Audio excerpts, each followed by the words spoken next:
no Evangelho segundo o relato de Lucas, capítulo 19.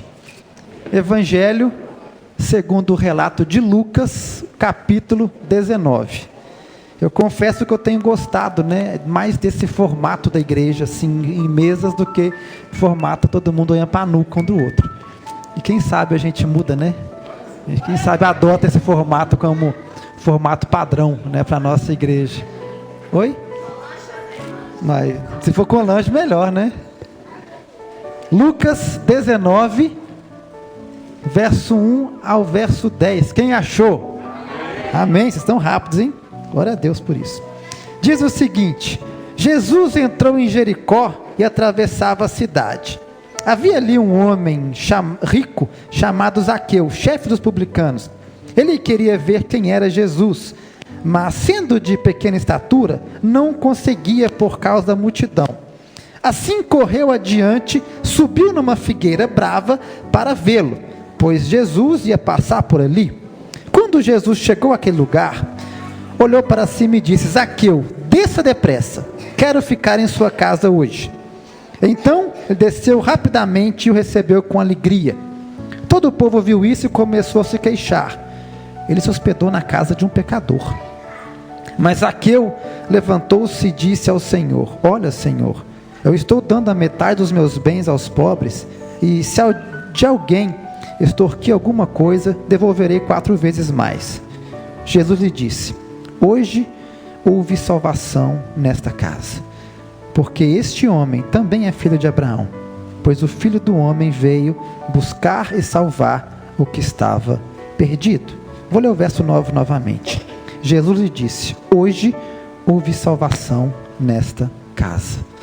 Amém? Você pode dizer isso para o seu irmão da sua mesa aí? Fala assim: meu irmão, hoje haverá salvação na sua casa. Amém? Hoje o nosso tempo é menor, temos um tempo mais curto, porque o objetivo hoje é confraternizar, é conhecer, é conversar, é passar um momento juntos, alimentando também, fisicamente, mas alimentando os relacionamentos. Então eu quero, de forma bem breve, trazer alguns ensinamentos dessa mensagem que veio ao meu coração, compartilhar isso com você. E eu quero te fazer uma pergunta. Hoje eu quero encerrar essa série, viu, gente, de mensagens aqui, competência. Hoje vamos falar sobre ser livre de verdade, sobre o que é realmente liberdade. Eu quero te perguntar: você realmente é livre? Quero que você fique com essa pergunta aqui enquanto nós vamos conversando hoje. Você realmente é livre? E como já fui apelidado aqui na igreja como pastor Netflix, Vitão? Colocar essa apelido, não sei quem, porque eu trabalho em séries. Então, a semana que vem, pela graça de Deus, vamos iniciar uma nova série que eu vou falar sobre os milagres de Jesus. Então, vamos caminhar falando sobre os milagres de Jesus na Bíblia. Tá? Então, hoje, vamos encerrar aqui, falar sobre liberdade de verdade. Por que que nós temos que entender isso? Porque quantos de nós aprendemos a ser religiosos? Quantos de nós aprendemos a nos relacionar com Deus somente através da religião? Ou somente através daquilo que a religião nos dita, daquilo que a religião nos coloca? Temos que entender o seguinte, que a religião tem uma obrigação de trazer respostas a perguntas que a humanidade tem. Mas nem sempre essas respostas são de acordo com a vontade de Deus. Quantas vezes respostas essas vêm do próprio homem, vêm de instituições, vêm de doutrinas. E a pergunta é: como que você se relaciona com Deus? Quando olhamos aqui para esse moço, o Zaqueu, entende-se aqui que ele era um moço religioso. Porque quando ele ficou sabendo que havia um profeta na cidade, que havia um homem que falava em nome de Deus, fala que ele se interessou em conhecer quem era esse homem. Isso é coisa de religioso. Nós gostamos de conhecer homens que se dizem falar em nome de Deus, profetas, apóstolos, bispos, pastores, mestres, reverendos. Gostamos desses títulos. E fala que Zaqueu aqui, por ser de baixa estatura, fala que ele teve que dar o seu jeito. Então fala que ele correu à frente da multidão, achou uma árvore, subiu e ficou ali. E fala que Jesus percebeu ele. A questão é se Jesus nos tem percebido. Será que ele tem percebido o nosso interesse em conhecê-lo? em vê-lo? Será que o nosso interesse em estar aqui essa noite é por causa de Jesus? É por causa dele que estamos aqui, ou há outros interesses? E fala que nesse momento, o Jesus falou assim: Zaqueu, desce que hoje eu vou passar a noite na sua casa, vou me hospedar com você lá. E quando ali chegando, algumas coisas começaram a acontecer. Porque a multidão não se agradava desse moço. Ele era um religioso, ou não, mas se relacionava com Deus de alguma forma, mas de forma que talvez só ele entendia, e ninguém agradava disso. Tanto que quando Jesus falou que ia ficar justamente na casa dele, todos os demais reprovaram. Sabe que quantas vezes a religião nos permite fazer isso? Me permite ser uma pessoa aqui na sua frente, independente de quem eu sou na minha casa, independente de quem eu sou no trabalho, independente de quem eu sou com a vizinhança. Porque o que importa é como eu falo, como eu apresento a vocês. E eu pergunto, será que somos livres ou estamos presos nas amarras da religião, ou naquilo que a sociedade nos cobra? E quando Jesus começou a conversar e perceber algumas coisas e gerar intimidade, por que ele foi na casa de Zaqueu? Em algumas versões diz: eu vou ceiar na sua casa. Para o judeu daquela época, falar ceiar, falar assim: eu quero ser seu amigo, quero conversar com você, eu quero ter intimidade com você, eu quero conhecer sua família, eu quero entrar na sua casa, quero que você também me conheça. É isso que Jesus estava querendo com Zaqueu. Ele queria amizade. Ele não queria simplesmente fazer um culto. Ele não queria ir lá, não, vou fazer uma célula na casa do Zaqueu, eu vou abrir uma igreja. Não, ele foi lá para ser amigo do Zaqueu, para ter um relacionamento com ele. E fala que à medida que ele foi conversando no decorrer do dia, ou talvez um momento da tarde ou noite, o Zaqueu começa a se abrir para ele e fala assim: ô mestre, eu fiz muitas coisas erradas no passado, eu quero corrigi-las. E fala, somente quando ele teve intimidade com Jesus, é que ele percebeu as coisas erradas que ele tinha feito no passado. Aí a expressão para nós aqui traduzida diz: se eu roubei de alguém alguma coisa, eu vou restituir 4 vezes mais. Na realidade ele fala assim: eu roubei, mestre, eu sei que eu roubei, o senhor sabe que eu roubei, e eu sei que o senhor sabe que eu roubei. Eu sei que a minha riqueza hoje, todo mundo sabe, por isso que ninguém gosta de mim, que a minha riqueza foi adquirida de forma ilícita, trazendo prejuízos a outras pessoas. Então algumas coisas nós temos que entender. Primeiro, o Senhor quer relacionar comigo e com você, não através de doutrinas e dogmas, mas através de um relacionamento íntimo e pessoal.